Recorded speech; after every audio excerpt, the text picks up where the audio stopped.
Irmãos queridos, é chegada a hora da nossa reunião da quinta-feira e nós não podemos perder mais tempo.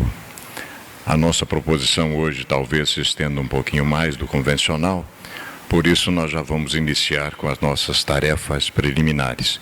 Bem-vindos sejamos todos a esse espaço físico da nossa amada e querida Sociedade Espírita Paz, Amor e Luz, ninho de iluminação que nos propõe sempre bom senso e lucidez. Os senhores estão vendo, a nossa proposição hoje é sobre a terapia psicológica e o seu principal objetivo. E ela vai ser, sem sombra de dúvida, a nossa proposição iluminá-la pelo Espiritismo, né? Agora, recentemente, em agosto do ano passado, setembro, a benfeitora lança seu último livro, Segue em Harmonia. Confesso-vos que não conseguimos soltá-lo. 15 capítulos sobre assuntos diversos, fundamentalmente sobre sentimentos, comentados pela nossa querida Sueli Caldas Schubert, que esteve conosco aí uma semana há pouco tempo. Num dos capítulos, ela dá o título, 4º, Ama a tua dor. E nós vamos entender como isso é importante, né? Um pequeno trechinho desse capítulo. Diz a benfeitora, ama a tua dor. No momento em que o teu amor seja capaz de superar o sofrimento, sem rebeldia nem queixa, terás alcançado a meta que buscas. Condição sine qua non. Mas nós vamos ver agora daqui a pouco. A dor é um buril lapidador das anfractuosidades, das brechas, dos minerais duros dos vícios e dos arraigados hábitos infelizes. Quem não enfrenta com harmonia interior os desafios da evolução, acautelando-se do sofrimento, permanece em lamentável estagnação que o conduz à paralisia emocional em relação ao crescimento interior. Os caminhos do Gólgota, assim como os da Úmbria, ainda permanecem sombras por cima e espinhos no seu leito, exigindo coragem e abnegação para ser percorridos com júbilo. Vencê-los é o dever que a fé racional te impõe, a serviço de Jesus, a quem amas. Se almejas alegria e bem-estar nos moldes profanos, estás em outro campo de ação. Mas, se buscas o serviço como mestre de Nazaré, os teus são júbilos profundos e emoções superiores, bem diferentes dos habituais. Não relaciones, pois, remoques e erros, antes aprende a retirar o melhor, aquela parte boa que existe em todos os seres humanos, e enriquece-te com esses valores, sem te preocupares com a outra parte, a enferma, ainda não recuperada pelas dádivas da saúde espiritual. Tem mais paciência e aprende a compreender em vez de censurar e exigir. Cada qual consegue fazer somente o que lhe está ao alcance, não dispondo de recursos para autossuperar-se no momento. Jesus, modelo e guia da humanidade, conviveu com mulheres e homens bem semelhante àqueles com os quais hoje partilhas a convivência. Em labuta ao teu lado, suportando-se reciprocamente e dedicados ao amor. Pequeno trecho do capítulo que é algo sublime, né? A gente compreende aqui por que devemos amar a nossa dor. Aqui a gente compreende. Senhor da vida, Pai amantíssimo de todos nós. Somos os mesmos que ontem, na nossa ignorância, na nossa rebeldia, protelamos o máximo possível o autoencontro conosco próprio. Agora, com a consciência dilatada, verificamos a imensa responsabilidade que temos em relação às vossas leis sábias e justas, que não desejam outra coisa, a não ser que em breve tempos, após experiência, atrás de experiência, em seguida outras experiências, atinjamos a plenitude tão desejada. Por esta razão, genuflexos em espíritos, rogamos-te que seja, dentro de nossas próprias possibilidades, ampliada nossas condições de absorção, para que nesta existência, enfim, aceleremos o nosso processo de redenção. Abençoa a nossa proposição, Senhor, e fica conosco todos os instantes da nossa vida. Que assim seja, Senhor. Bem, meus queridos, algumas negociações, alguns ajustes. Todas as estruturas que montamos para compartilhar, ela guarda uma profunda reflexão nas nossas noites de insônia, que não são forçadas, são na realidade voluntárias.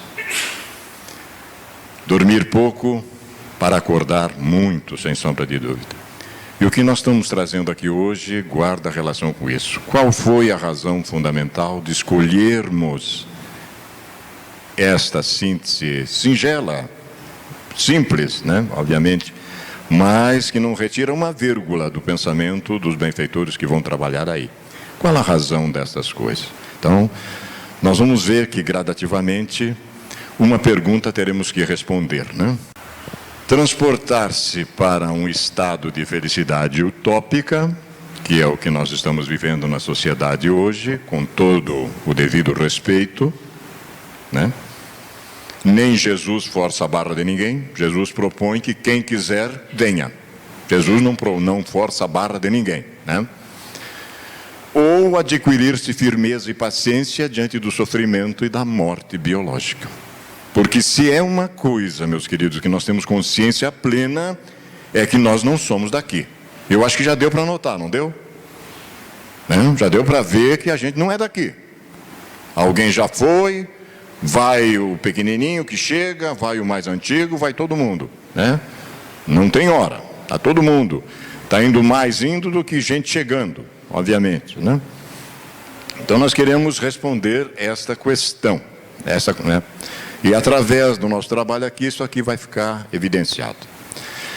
Mas o que fez também a gente trabalhar foi isso aqui, né? A gente de vez em quando dá de cara com essas charges inspirativas. O que é que vamos fazer em 2016, cérebro?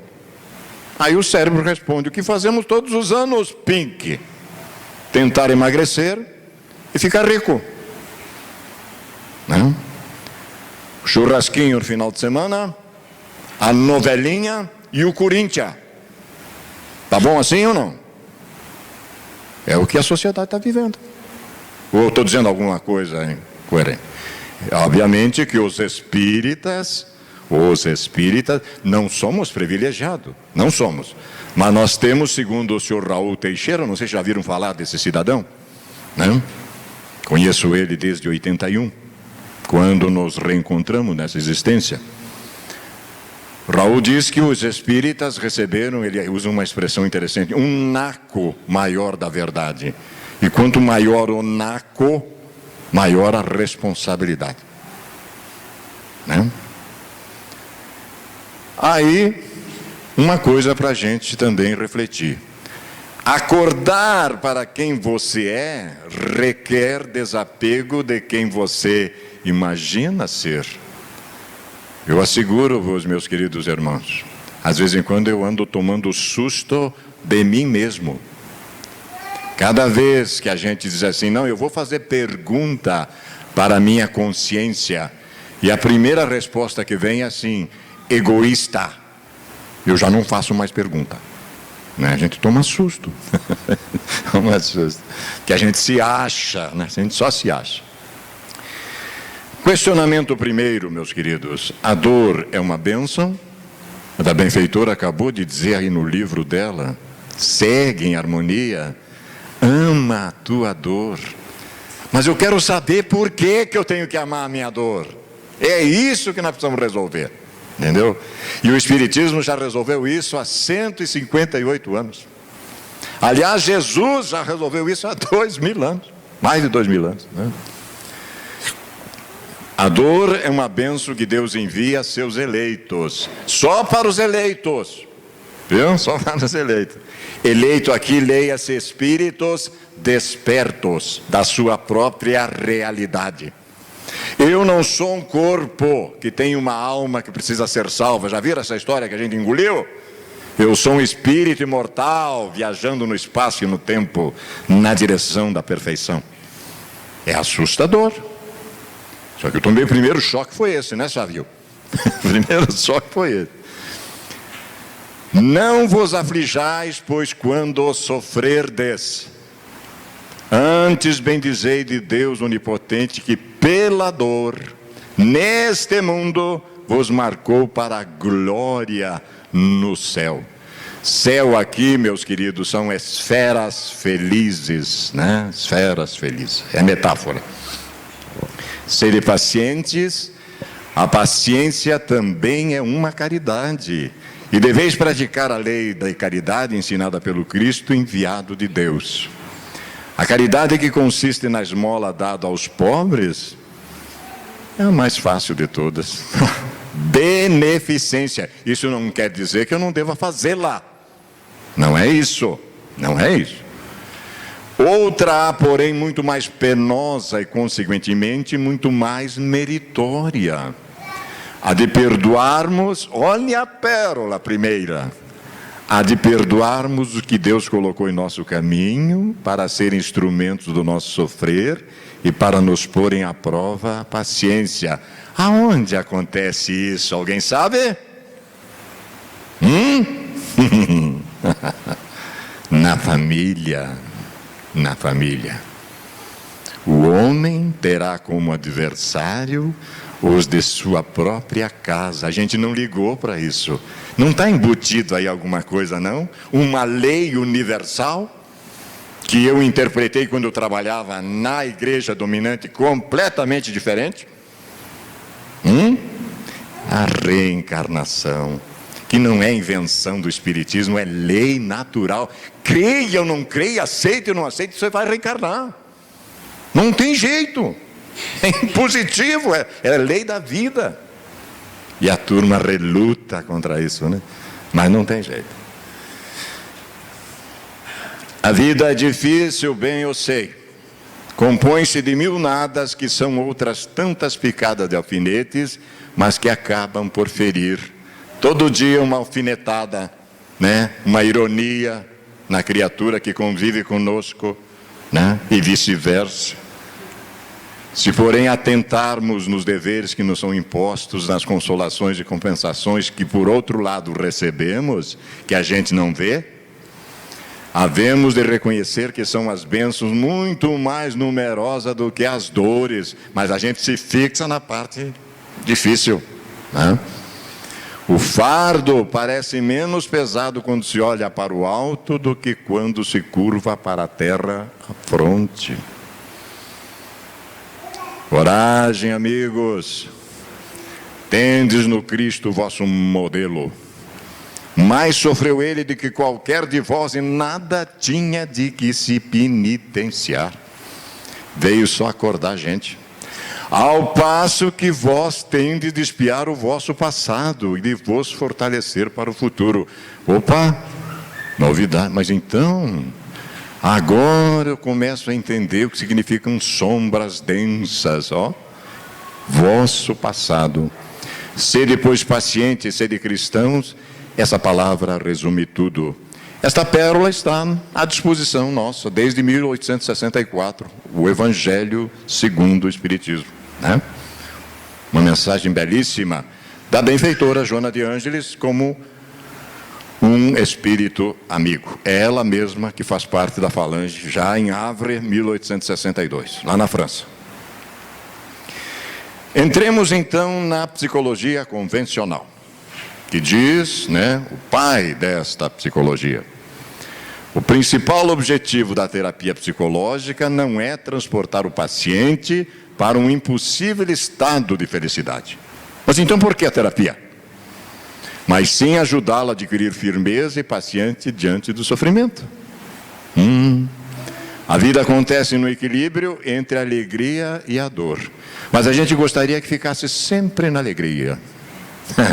Seria melhor, né? Um paraíso, obviamente. O sofrimento precisa ser superado e o único meio de superá-lo é suportando. Não resolveu o meu problema. Eu quero saber, mas como assim? Tudo bem, vou suportá-lo, mas por quê? Então essas são brechas que só a ciência do infinito resolve. Não tem outro jeito, nós vamos ver que não tem outro jeito. Carl Gustav Jung, né? Fritz Perls, o outro discípulo de Jung. A terapia faz com que o indivíduo deixe de repetir de forma morta e chegue a um novo conflito criativo que convida ao crescimento, à mudança, ao excitamento, à aventura de viver. Melhorou um pouquinho, mas não resolveu a questão. Eles continuam, a psicologia convencional, acadêmica, continua. Somos luz e sombra. E a tarefa da individuação é a totalidade, a meta, que não vai dar numa existência de jeito nenhum. Não dá. Raríssimas exceções. Que inclui a descida que a psique frequentemente impõe ao ego relutante.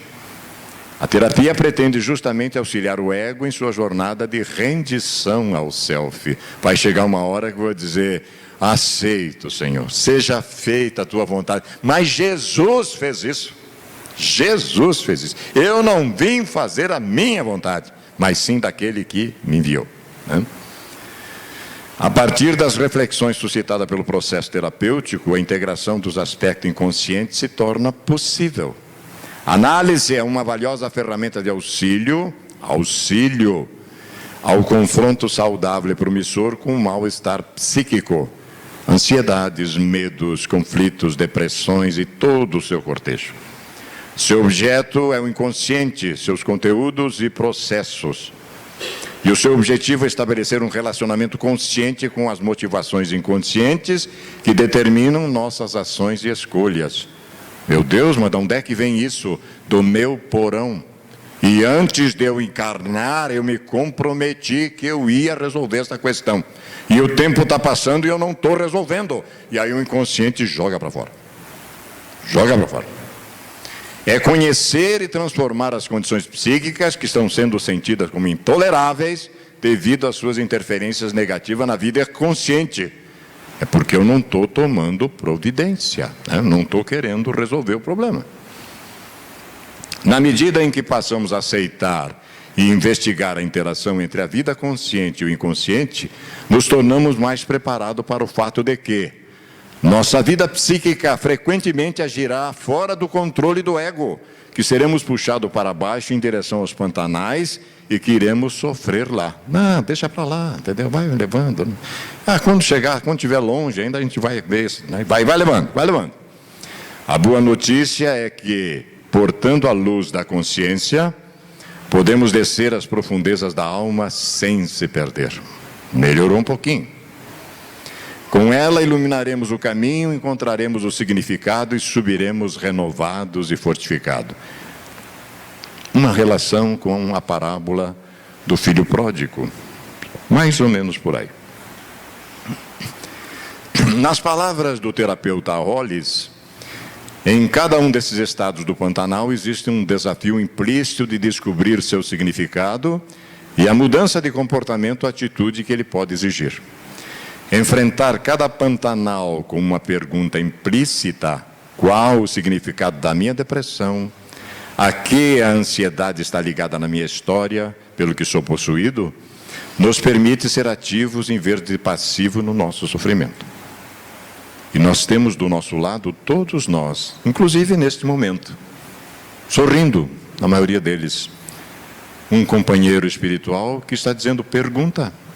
Eu estou aqui para isso, a minha tarefa é essa. E nós nos esquecemos de nos utilizar, inclusive, isso. Pergunta e medita, faz silêncio interior. A resposta, mais cedo ou mais tarde, chega, né? Quando muitas vezes, na hora, inclusive.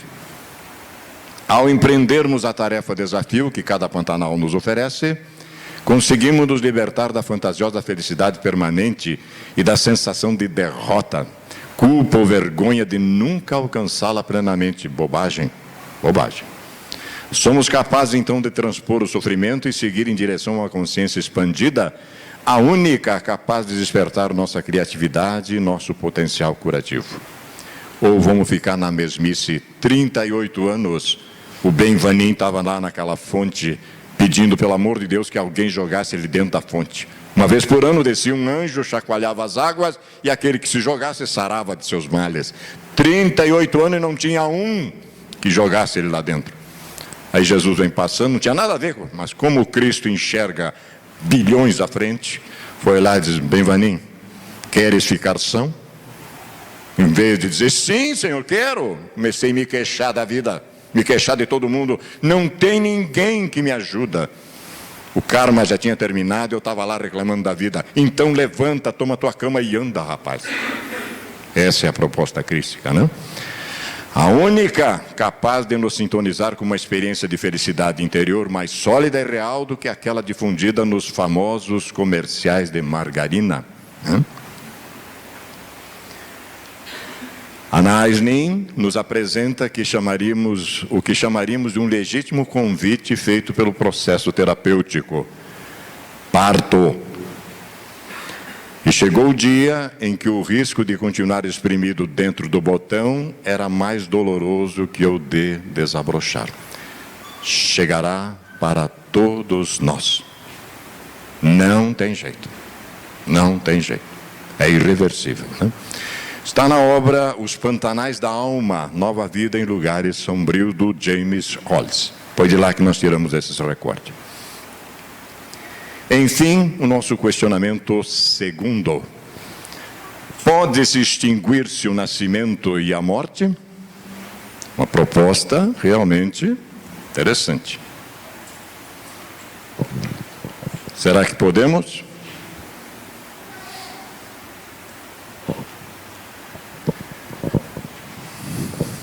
Anguttara Nikaya,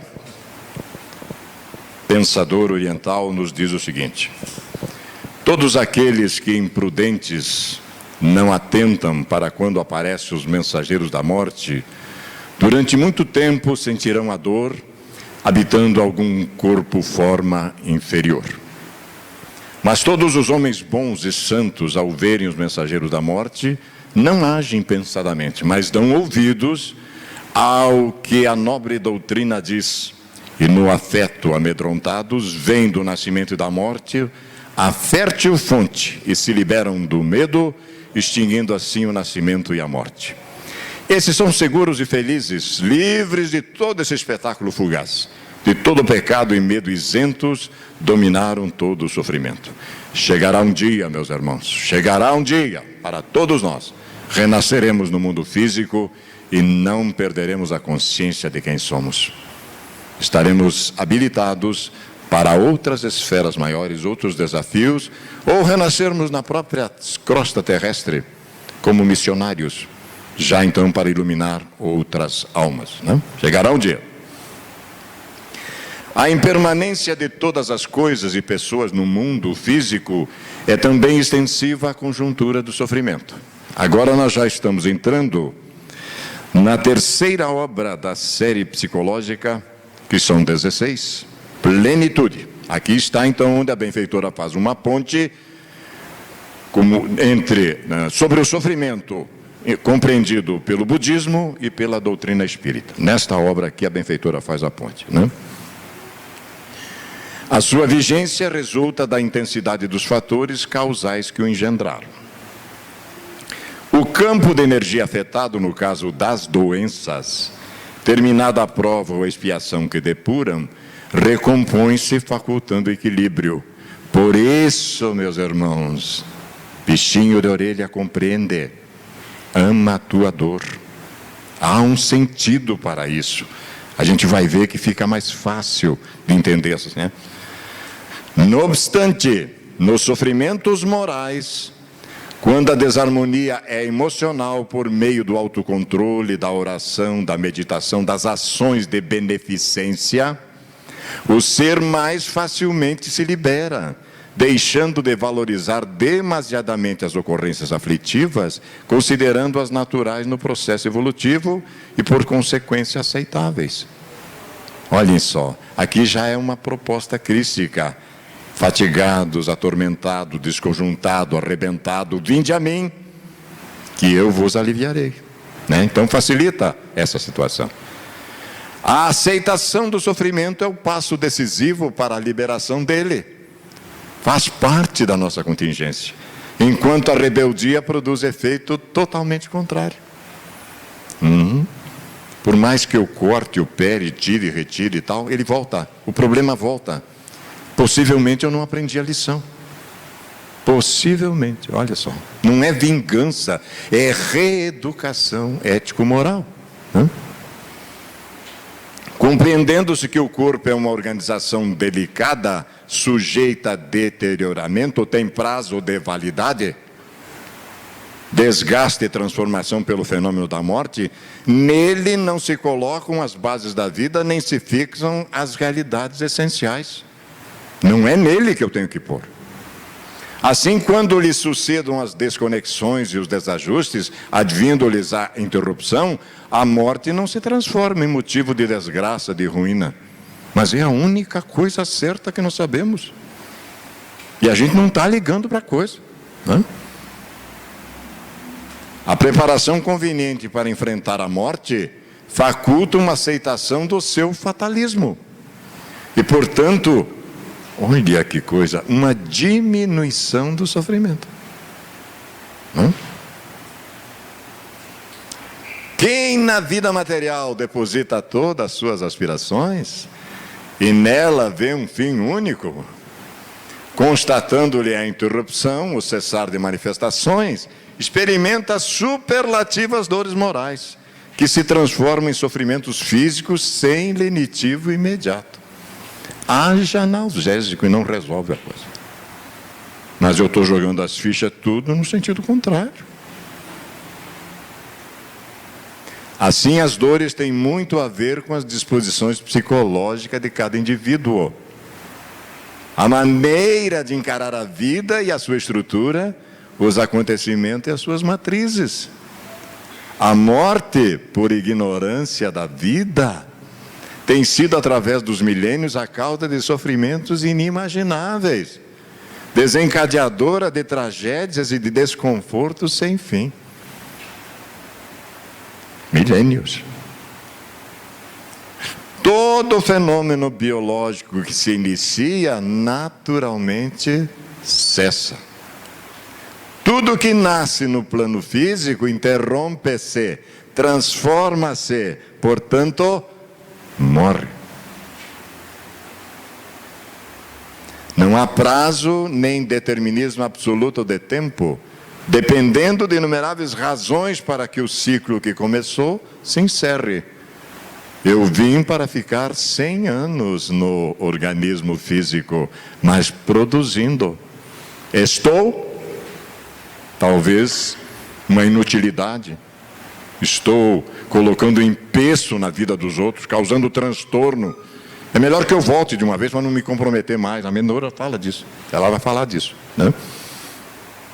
Assim, a morte é inevitável e o sofrimento que ela gera resulta somente de má interpretação dos objetivos da vida. E eu não saio da vida, não tem jeito. Ora estou encarnado, ora estou desencarnado. Na vida. Não tem jeito, estou na vida. O apego à forma transitória, que é essa aqui, vocês estão vendo o Vanim pela última vez, mas esse espírito número X aqui, volta, sem dúvida, vai voltar tantas vezes quanto é necessário pôr, né? O apego à forma transitória que se decompõe, produz a perturbação emocional, dando ideia de que tudo se consumiu, nada mais restando como finalidade da existência humana. Mas estava aqui do meu lado agora, para onde é que foi? Perguntem por aí, dentro da religião convencional, sabe-se Deus, né? E resposta, mais desespero ainda. Colocadas todas as esperanças no corpo, os fenômenos inerentes à sua constituição perturbam quem nele se firma, produzindo impacto desesperador. Natural? Natural. De certo modo, a ocorrência é resultado de uma educação, uma formação cultural materialista, mesmo que sob o disfarce espiritualista. É lógico, é lógico. Berço, túmulo e está resolvida a questão. Jamais.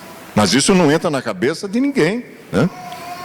As pessoas, olhem, meus irmãos, está aqui, e isso para nós é um alerta crucial. Crucial. Isso aqui não é uma religião convencional. Não é. As pessoas ligam-se à corrente religiosa sem vinculação emocional, nem aprofundamento racional do seu conteúdo. Você vai engolindo tudo. Ué, mas eu estou pagando 10%, eu estou à direita de Deus. Depois não venha chorar pitanga, né? E face a esse comportamento, a morte se lhes apresenta como sendo a grande destruidora de planos, de anseio e realizações. Meu Deus, mas ele estava cheio de vida. Ora, quantos projetos. Mas como assim? Mas é um espírito milenar. Tem necessidade daquilo. E muitos nem têm, forçam. Conheço um jovem muito querido nosso, que fazia racha na Tancredo. A misericórdia divina colocou ele numa cadeira de roda. Estava muito assanhado. Precisava? Por negarem-se a uma análise profunda,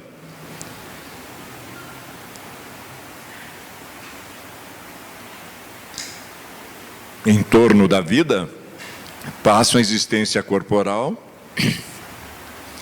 transferindo reflexões no tempo e programando, fruindo ao máximo sob a conivente ilusão da eternidade carnal.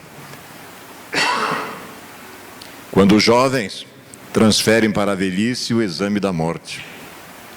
Jovem, eu tenho bafo de múmia. Certeza absoluta. Absoluta. Quando os sadios adiam para o período das enfermidades, mas não é um programa de índio, respeitando os índios, obviamente, né? A mesma reflexão, acreditando-se invulneráveis ao desgaste e aos fenômenos degenerativos da matéria. À medida que o tempo transcorre, negam-se a envelhecer, utilizando-se de experientes cirúrgicos, ginásticos, alimentares, na vã tentativa de manter a juventude que os anos arrebatam inexoravelmente. A luta para escamotear a realidade é tenaz. E quando essa se apresenta vexatória, derrapam nas crises neuróticas, nas fugas pelos alcoólicos e assemelhados, tombando inclusive no suicídio. Assim, a morte tem sido responsabilizada por ocorrências que lhe não dizem respeito e devem ser creditadas à intemperança das próprias criaturas, que não buscam saber o sentido fundamental da vida. A vida. A morte de um ser amado em razão disso vai ser um desespero. Não deveria acarretar desespero, antes alegria. Mas como? Especialmente se a sua foi uma existência digna. Esse que é o problema. Tal vida, tal morte. Por que que a criatura vai se tornar um anjo do outro lado, por mais vela que o acenda?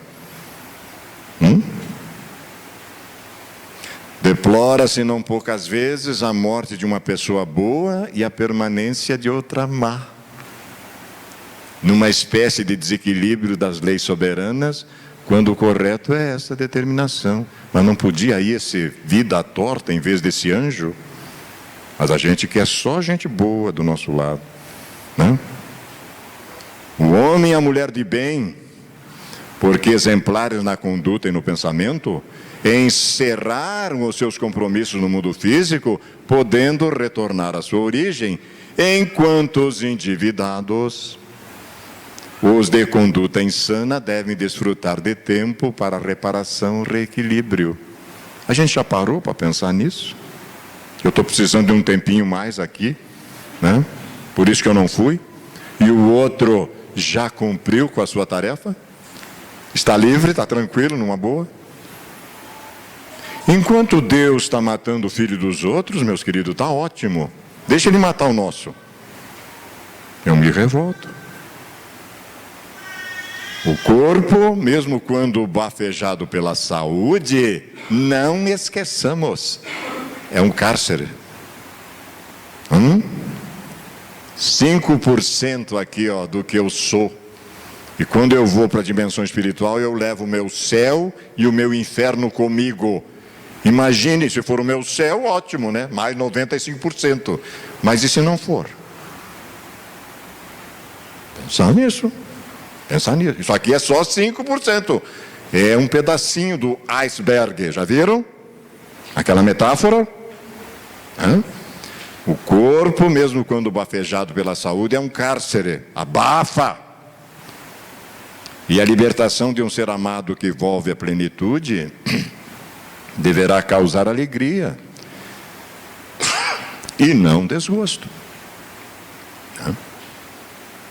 Se forem pessoas más, uma outra alternativa que só a ciência do infinito tem, com todo respeito às outras ciências. Se forem pessoas más que desencarnem, também a satisfação deveria permanecer pelo fato de a mesma interromper os cursos dos delitos, às vezes numa cadeira de roda. Às vezes, facultando-lhes tempo para pensar, não se comprometendo mais, nem se arruinando em demasia. É justiça divina plena. Isso é justiça divina. Isso é justiça divina. Mas não é assim que reagem as criaturas, na teimosia em que permanece, negando-se a uma mudança saudável de conduta. Não me conformo. É uma desgraça.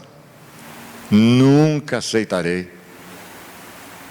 Informa a maioria diante da morte dos seres queridos, entregando-se voluntariamente ao sofrimento, fazendo sofrer o outro que desencarnou, porque eu estou ligado, estou imantado, né? Fluido a fluido, toda a minha loucura aqui, o outro lá que já está livre, acaba recebendo lá de lá. É fácil. O orgulho desmedidos e a presunção pessoal, me achar, são-lhes os adversários mais rigorosos, que não lhes permitem raciocinar diante do que acontece com todos os seres. Não há exceção. Não há exceção. Acompanha a ocorrência da morte em toda parte com as demais pessoas, porém acreditam que não ocorrerá com eles. Pelo menos por enquanto. Eles poderão chegar em casa e alguém dizer, lembra aquele cara que estava dizendo aquela coisa? Ela já foi. Por que não? Não sei o que é que eu necessito. Né? Não é novidade para ninguém que já tivemos um pequeno piripaque. Aí eu perguntei ao benfeitor, mas já? Nem comecei, nem esquentei. Enquanto tu fores útil, tu vai ficar. Eu não estou dormindo. Não estou dormindo. Acompanham a ocorrência da morte, então, em toda parte, né? E daí acho que não é com elas. Enquanto que se alonga no tempo, indefinidamente, na dimensão do seu capricho. Vamos levando. Como a morte não interroga antes os interessados na vida, ao arrebatá-los, deixa surpresos os seus afetos, que se entregam às desordens emocionais e aos desnecessários sofrimentos que os arrasam. Isto aqui no budismo é o sofrimento que gera sofrimento, né? Coisa séria. A morte sempre produz sentimentos contraditórios, naqueles que partem como naqueles outros que ficam. Para todos é normalmente uma grande surpresa. E aqui me deixou pensativo, meu Deus, na maioria das vezes desagradável. Mas se eu tivesse me preocupado com isso, não seria. Né? Se eu já tivesse começado a me preocupar com essas coisas. Quem considerou e se preparou para o acontecimento, os senhores agora possivelmente irão pensar nisso, possivelmente, logo se adapta após o choque inicial, como é compreensível. São criaturas de bom senso, têm juízo, estão nas suas faculdades normais. No entanto, para aquele que ao corpo delegou todos os interesses, A surpresa é substituída pelo desgosto ante o sucedido, acompanhado por injustificável revolta que causa males insuspeitáveis. Aumenta o sofrimento. O sofrimento que decorre da morte é, portanto, o resultado da ótica pela qual se observam e se acompanham os mecanismos da vida. Simples, muito simples. A benfeitora é objetiva, direta, né? Não deixa brecha. Constitui fenômenos naturais a dor da saudade, muito natural. A melancolia, a preocupação com o estado do ser que partiu, como decorrência de necessárias provações para o amor, que precisa sublimar-se através da ausência física e de todas as implicações dela decorrente. Entramos no velório da Dona Lola, muito querida nossa, amiga do nosso coração. Ao entrar na porta, sentimos que o benfeitor estava presente. Perguntamos, como ela está? Ela já foi recolhida, está bem. Dei meia volta e fui para casa. O que eu vou fazer ali? O que eu vou fazer ali?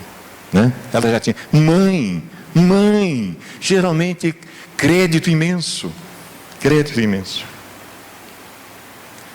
Como a verdadeira felicidade não se pode fruir no mundo físico, lamento dar essa notícia. Olha aí, lamento. Dia chegará logo mais para vivê-la, onde não haja morte, nem separação, nem dor. Esperança, consolação, certeza absoluta. Aqueles que partiram antes de nós nos aguardam ou já estão nos nossos braços de novo. Eu sempre dizia, eu quero acordar do outro lado nos braços da vovó graciosa, anjo querido, a minha avó paterna. E o benfeitor disse, desta vez não vai ser possível, porque ela já voltou. Ai, meu Deus. E eu já identifiquei ela. Já está conosco de novo, né? Quase que eu a chamo de graciosa, mas ela tem um outro nome mais interessante.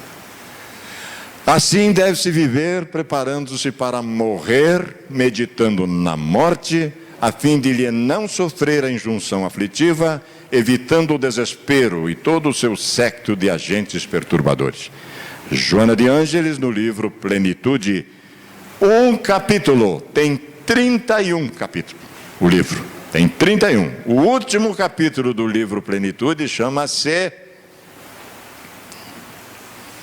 Libertação do Sofrimento. Ninguém deu bola para o capítulo 31, a benfeitora escreveu um livro, só sobre o capítulo.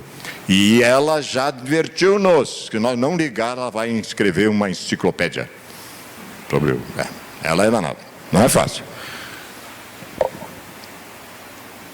Considerações finais, meus queridos.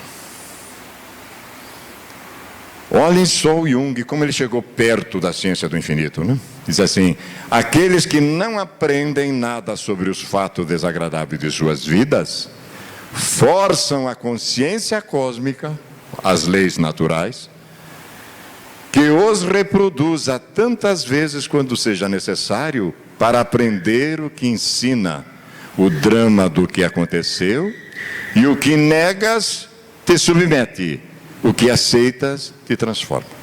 Ele chegou pertinho, né? Mas agora ele já sabe dessas coisas todas, sem sombra de... Eu acho que ele já sabia, obviamente. E ainda tem mais, o Bert Hellinger diz assim, toda doença, olhem só, toda doença é uma força profunda da alma em direção à cura. Maravilha! Desde que eu agora consiga entender o processo, né? A existência humana, nesse livro Libertação do Sofrimento, em um planeta terrestre tem a finalidade de contribuir em favor da conquista do luminoso, do equilíbrio entre a sombra e a luz, desse estado de luz perene e mirífica acenada pelo Evangelho de Jesus, que é a luz do mundo.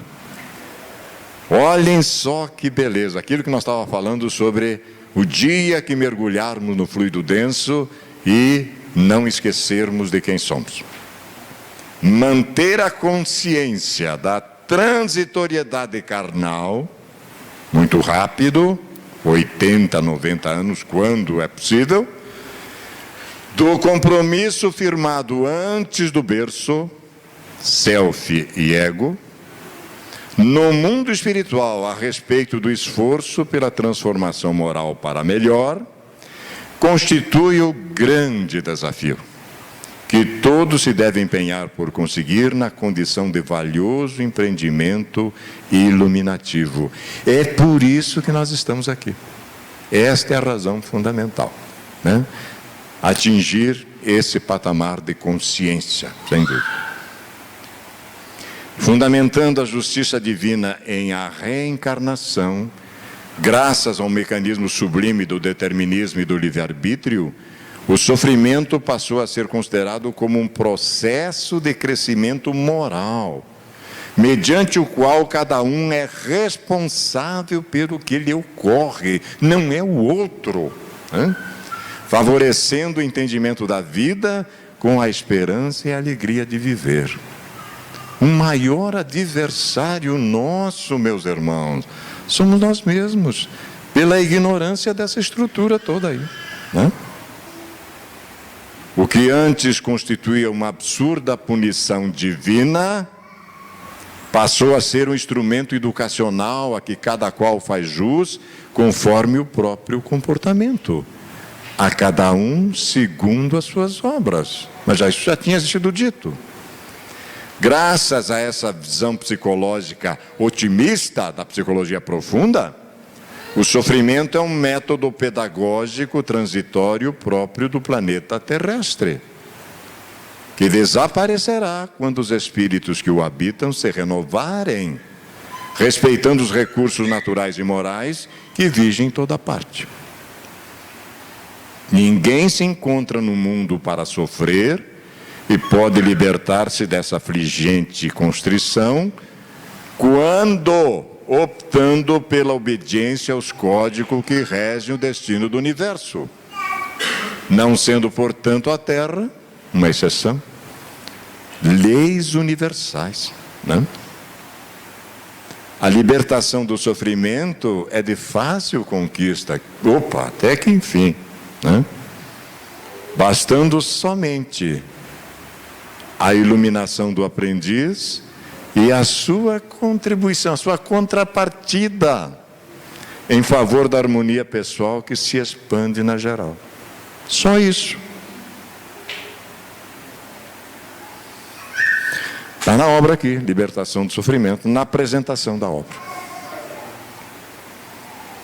Um pequeno parênteses para falar um pouquinho de uma alma nobre que nos legou toda essa estrutura. Rivail, Fortier, mesas que giram, falam e uma história da carrochinha. Tal era de início o estado de espírito de Denizar Rivail, o futuro codificador, e nós o reencontraremos com frequência, não negando coisa alguma por noções pré-concebidas, mas exigindo provas e querendo ver e observar para crer. Assim devemos sempre nos mostrar no estudo cativante das manifestações do além. Até o presente momento não tivemos de nos ocupar senão de Denizar Rivail, professor emérito, autor pedagógico renomado, mas nessa época de sua vida, 1854, 56, um novo horizonte se abre para esse pensador profundo e observador sagaz. Tanto é que o Espiritismo é uma ciência de observação, né?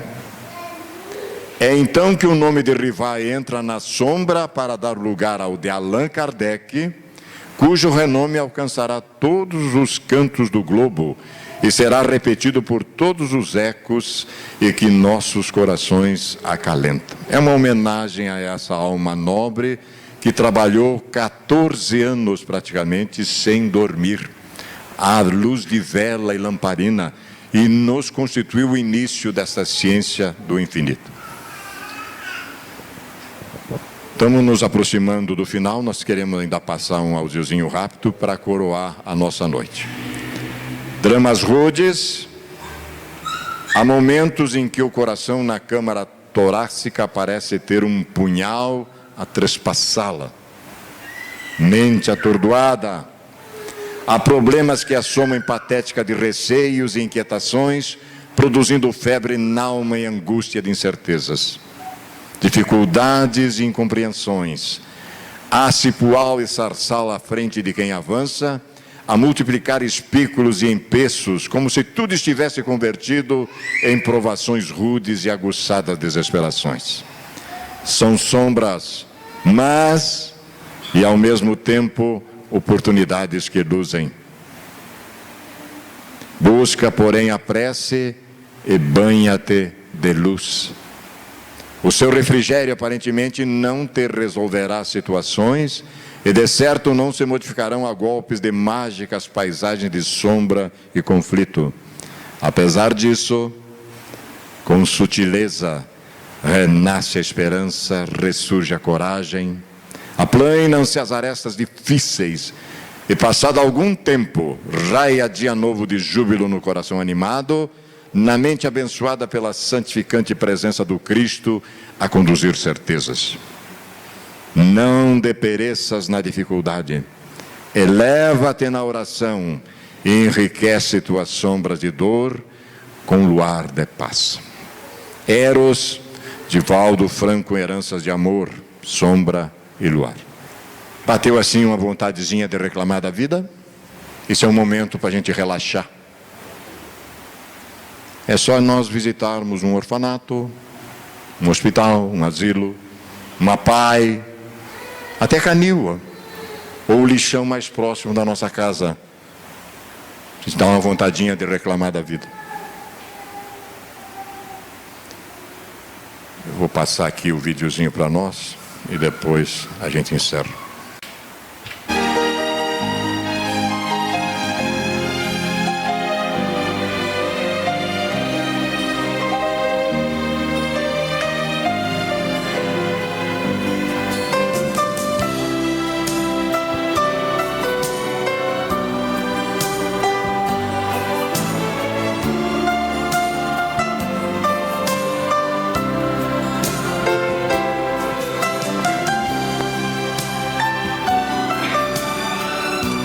Bailarinas compenetradas ensaiam para a apresentação de balé. Bem sabem que para se alcançar a excelência faz-se preciso dedicação, zelo, esforço. Tal regra vale para a arte e também para a vida. Sem esforço, nada de valor é obtido.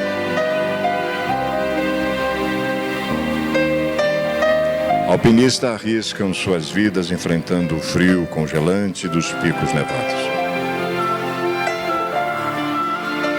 Bem sabem que nada de valor é obtido sem esforço. Com coragem e determinação, segue em direção ao sonho de superar desafios.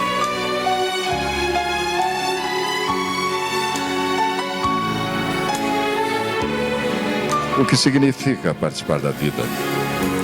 O que representa estar no mundo? Como podemos conquistar os mais altos cumes das montanhas da nossa interioridade? A conquista dos píncaros da nossa subjetividade requer uma mente desperta, um coração consciente. A vista do cume de uma montanha ajuda a ampliar os conceitos. Tudo que é pequeno some, só fica o que é grande. Grandes são a compaixão e a bondade.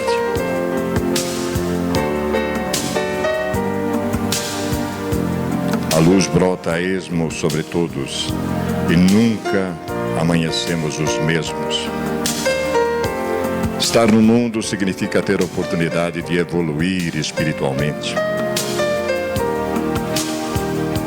A evolução espiritual necessariamente nos conduz em direção da compaixão, da bondade, da gratidão, da alegria, da generosidade. cada respiração te aproxime da alegria, escreveu outrora um poeta. Cada novo dia desvela novas e preciosas oportunidades. A oportunidade de avançarmos em direção do nosso coração mais puro, bondoso e radiante. A oportunidade de escalar novos degraus em direção da nossa bem-aventurança, da nossa plenitude. A oportunidade de partilhar por amor os nossos dons e talentos, materiais e espirituais. A oportunidade de fortalecer nossas asas espirituais. A oportunidade de cultivar as sementes de um novo mundo. Esses são dias assaz preciosos. Aproveita esta oportunidade e acende uma vela inextinguível que perpetuamente esparja sua luz, iluminando o mundo humano. Abdul-Balah.